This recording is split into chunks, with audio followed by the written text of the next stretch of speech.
This week we're in the Napa Valley, which is the heart of wine country in Northern California. Unfortunately, we're not here to sample the local grape, but rather drive the 2016 Acura ILX, which is not a bad thing. But you know, I've always felt that Acura, like Infiniti, which is Nissan's luxury brand, faces the same challenge: trying to find a brand identity like some of its competitors, as in Mercedes, BMW, Audi, and yes, even Buick. Well, when the ILX first came out about 2013, it only had one job to accomplish, and that was to attract, so not an easy job, but attract a customer under 35 into the showroom.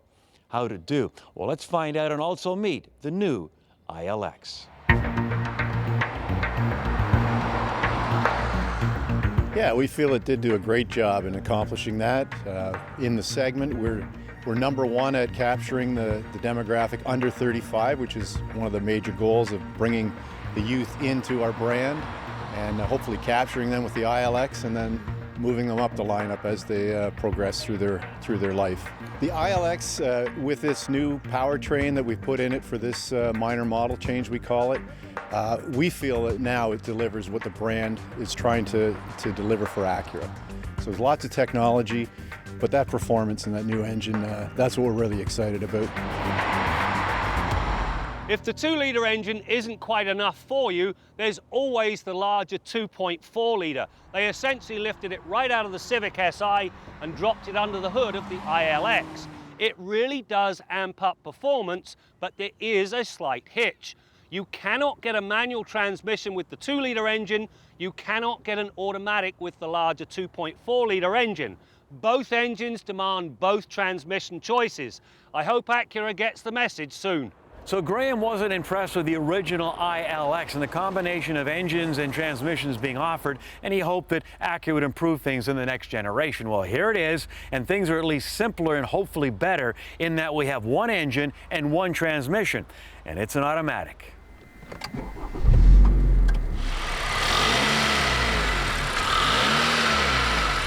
In listening to our customers and where the market's at, we felt with the new engine, with an 8-speed DCT, with a torque converter, that it kind of covers off both transmission desires. You can put the car in the sport mode, and it drives just as well as a manual transmission. Or for those that like the automatic, obviously that's there for them as well. This time we combined those two engines, so the efficiency of the 2-litre model with the power and the performance of the 2.4 model, and we made that to an 8-speed DCT, dual clutch transmission, which basically has the best of both worlds of efficiency and power. The manual is fun to drive. I personally drive it myself, but at the same time, these dual clutch transmissions are getting so good and so manual-like that we feel that most people will not miss the manual transmission. Dual clutch transmission is basically a manual transmission inside. What the torque converter does is it actually balances that out so that you have a very fast launch, very smooth launch, and in between as the system switches from gear to gear, so that you have a very smooth shifting all the way through. Acura Canada said sales were up in 2014. They sold about 20,000 vehicles. But the star behind that increase wasn't the ILX and it wasn't the RLX. It was a truck, as in the MDX. MDX is over 6,000, over 6,200 actually this past year. And RDX actually sold over 6,500, so the trucks did very well for us last year. ILX sold over 2,700 last year. What are you hoping this will do? We're looking to sell over 3,000 this year. The all-new Acura NSX.